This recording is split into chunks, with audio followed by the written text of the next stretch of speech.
I'm Fred Wemyss, and today is December 18th, 2012. I'm going to read an excerpt from something I've been writing. This excerpt is called Martin Crosses the Street. It's from a book I planned called Lethal Tender. It was cold, but not very cold. Martin put his hands in his pockets and walked. He walked past the big diner beyond the cul-de-sac. He'd taken the cut-through by the water tower. He almost went in the diner, but he had $12 in his wallet, or maybe even only 11, and 50 cents in his pocket. He was hungry. He decided to go to McDonald's. It was across the street. He hated crossing this street with its 3 lanes going east and 3 going west.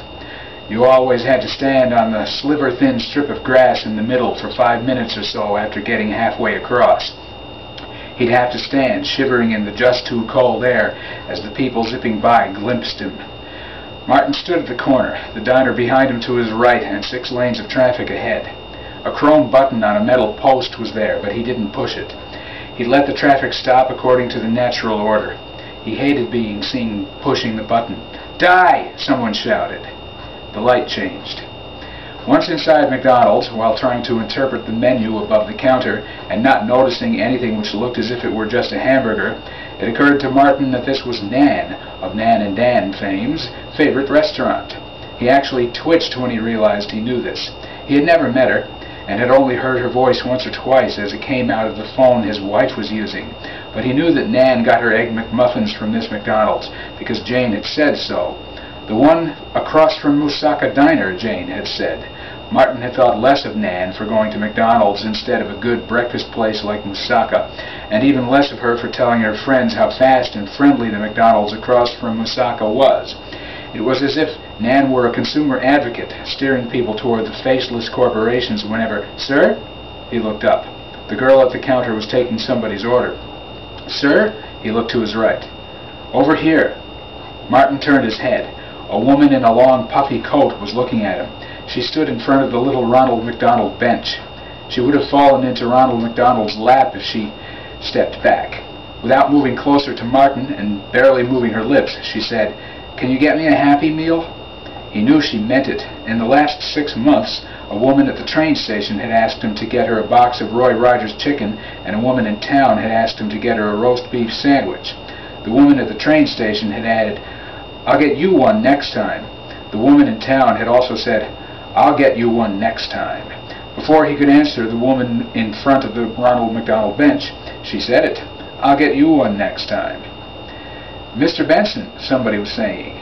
Martin looked around, but didn't see anybody. The counter girl was still taking the order of the person in front of him, and the woman in front of the Ronald McDonald bench was still looking at him. "Just a Happy Meal," she said. Martin looked to see if perhaps a threatening figure lurked nearby. He'd done that the other 2 times and hadn't seen such a person. What kind of ploy was this? Women never used to come up to him asking for food. The beeping of the McDonald's microwaves distorted the words, "Mr. Benson?" Martin looked around again. He'd had his ears boxed about 20 years before, about 3 one morning. He was not always sure where sounds were coming from. "Someone's calling me," he said to the Ronald McDonald bench woman. "Do you hear?" "Don't go." "I'm not going anywhere." "You can answer your phone later." "No one's calling my phone. I don't have a cell phone. Someone in here is calling my name." "Are you going to get me a Happy Meal?" "Sir? Sir?" It was the girl behind the counter calling him sir now.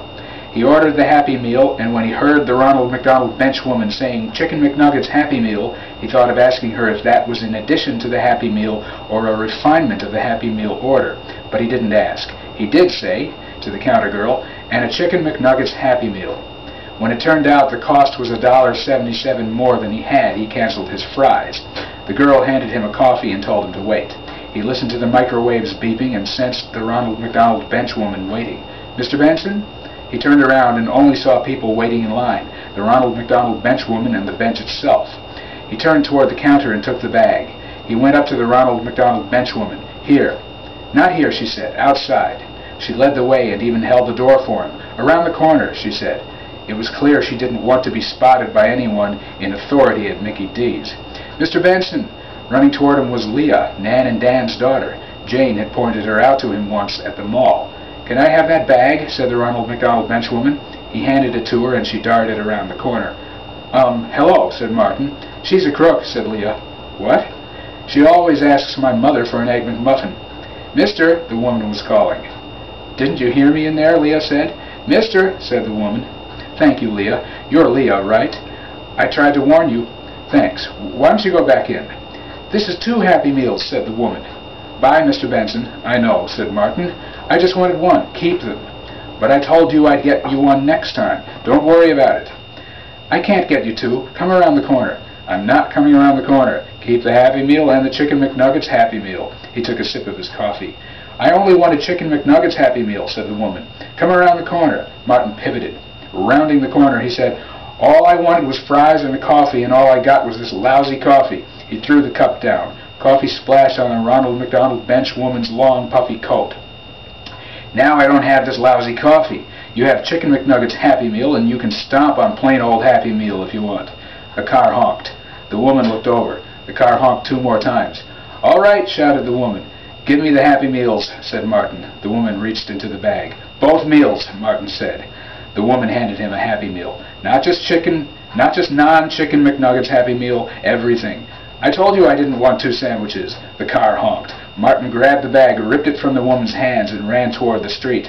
With a Happy Meal in his left hand and the bag in his right, he breached a hedge and stood in front of an idling car. Martin waved the bag around. He waved the burger. Apple crisps fell out of the bag. He stood a second and placed the bag on the hood. He dropped the burger on the ground. The Ronald McDonald Bench woman was suddenly there, opening the passenger door. Martin moved away from the front of the car. The bag of Chicken McNuggets slid along the hood as the car took off. No cash today, Martin shouted. No cash at this machine.